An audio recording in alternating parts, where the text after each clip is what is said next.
When you think about the most powerful bank in the world, you probably think about a global banking institution. But that's not the most powerful bank in the world. Neither is a local bank like the one in your neighborhood. No, the most powerful bank in the world is actually your bank. Your bank refers more to a financial position than the brick-and-mortar building where you do your conventional banking. In fact, your bank is simply an account that you set up where you have liquidity, use, and control of the resources deposited. By the end of this video, how you look at banking and your money will take on a new meaning. Most people consider banking and investing to be similar. They are very different. However, the primary objective of each is to make money. Consider for a moment how a traditional bank makes money. They must first attract customers and persuade them to deposit their money in their bank. They do this by offering services like free checking, longer teller hours, online banking, and direct deposits for paychecks. They also pay interest on the money deposited in their bank.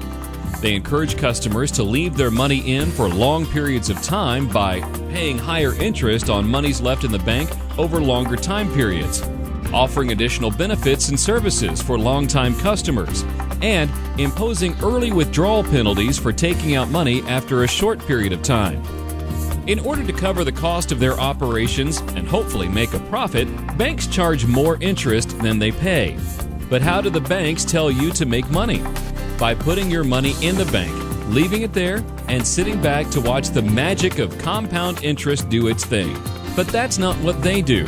They keep their money moving in order to make even more money. Understanding how a local bank makes money will help you apply some of their wealth accumulation principles to your bank. Because when it comes right down to it, you will either be a customer of a bank or you will learn how to be the bank. It's your choice. Most often when people get a loan from the bank, they already have money elsewhere, like in a retirement account or in home equity.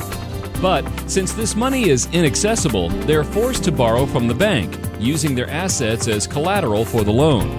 Herein lies the problem. The interest you pay to borrow money offsets the return you earn on your money you have invested.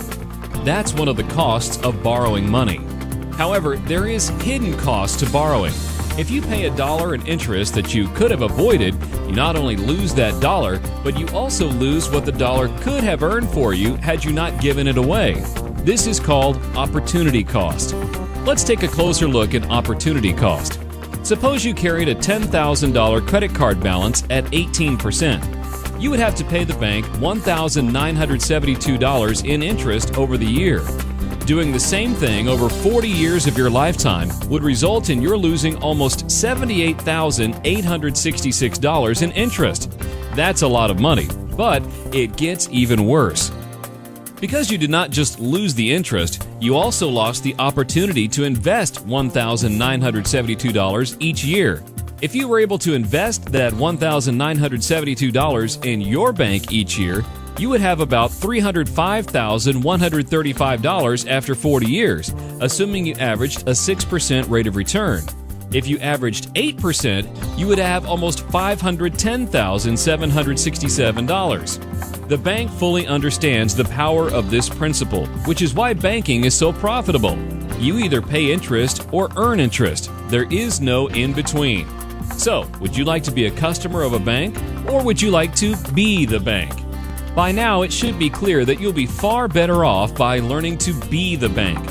So, to get started on your bank, you're first going to have to put away some money in a place that allows you to operate like a bank and also provides additional benefits.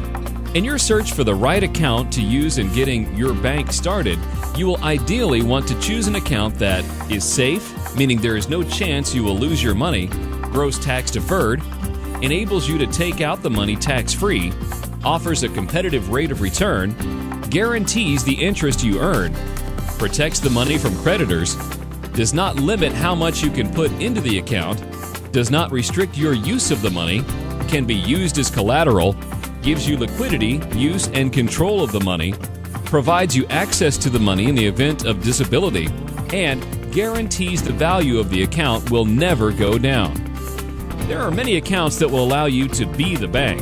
However, some are more efficient than others. Some provide potential for higher returns, but do not function well as a bank, while others offer little or no return and few benefits. To help you determine which financial products will provide you with the most benefits to use as your bank, you will want to consult with the financial services professional who gave you this video. Let's look at a very common banking problem. Many people put money into qualified retirement accounts at work like 401ks, IRAs, SEPs, and 403bs, which is not a bad thing, especially if their company matches their contributions. However, since this money is not accessible, they're forced to finance their car. The sad truth is that many people will lose more money financing the cars they drive to work than they will accumulate in their lifelong savings account at work. We're not saying you should not have a car. You just need a better way to pay for it. It's easy to see that you're saving money and earning 6% interest, but you are paying 6% on borrowed money. The effect is you're not moving at all. You're in neutral.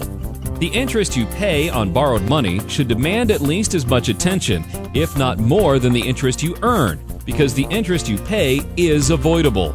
And avoiding losses is less risky and can prove to be more valuable than trying to pick products with higher returns. Unfortunately, many of us focus all of our attention on saving and investing, but little effort on the money we borrow.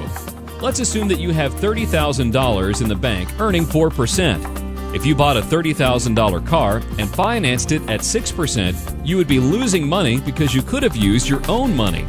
A bank could not pay out 6% while only earning 4%, and neither should you. You need to look at what you're giving away in interest instead of focusing on just the interest you're earning. Now, suppose you had already started your bank, so you take out the $30,000 from your bank and pay cash for the car. Since you are now your own bank, you could pay yourself back at the 6% interest rate the car dealer was going to charge you had you financed it. At the end of the loan period, you would not only have the $30,000, but also all of the interest you would have given the lending institution as well. You see, you actually finance everything you buy. You either pay interest or earn interest. Even if you pay cash for something, you're really financing it, because you must consider what the money would have earned had you kept it, which is called opportunity cost. Imagine being able to avoid paying interest to others and instead redirecting all of that interest into your bank. Now you're thinking like a bank. You may be saying to yourself, "That sounds good, but where do I come up with the money to get my bank started?" Great question. Like most things of value, it'll take some time to get your bank started, but the payoff is huge. You may be surprised to discover that the money you need to get your bank started can often be found in areas in which you're currently losing money unknowingly and unnecessarily. In fact, you may be able to find the money without any impact on your current lifestyle at all. Some common areas where people lose money unknowingly and unnecessarily include mortgage payments, taxes, car payments, credit cards, and college financing, just to name a few. Call the advisor who handed you this video so you can find money you're currently losing, pay interest to yourself rather than others, and start building your bank, the most powerful bank in the world.